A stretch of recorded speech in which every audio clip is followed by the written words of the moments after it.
জয় সুনিশ্চিত করতে ও ভোটার ব্যবধান বাড়াতে সকাল সন্ধ্যা প্রচার চালিয়ে যাচ্ছেন রামনগর কেন্দ্রের উপনির্বাচনে বিজেপি প্রার্থী দীপক মজুমদার।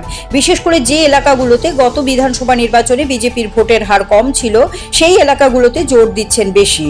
বুধবার তিনি প্রচার চালান 19 নম্বর ওয়ার্ডের 9 বুলেট ক্লাব এলাকায়। সঙ্গে ছিলেন 19 নম্বর ওয়ার্ডের কর্পোরেটর ভাস্বতী দেববর্মা সহ রামনগর মণ্ডল ও সংশ্লিষ্ট বুথ এলাকার কার্যকর্তারা। প্রার্থী দীপক মজুমদার প্রতিটি বাড়িতে গিয়ে ভোটারদের আশীর্বাদ চান। যেদিকেই প্রচারে যাচ্ছেন ভোটারদের কাছ থেকে ব্যাপক সাড়া পাচ্ছেন বলে দাবি করেন তিনি। প্রসঙ্গত প্রতিদিন সকাল সন্ধ্যা প্রচার চালিয়েছেন দীপক মজুমদার। কখনো বাড়ি বাড়ি প্রচার, কখনো পদযাত্রা, র্যালি, উঠোন সভা, কার্যকর্তা সম্মেলন সবই চলছে জোর কদমে। আজকে কৃষ্ণনগরের ল্যান্ডমার্ক ক্লাব এলাকায় আমরা বেরিয়েছি বাড়ি বাড়ি। আমাদের কার্যকর্তারা আছেন।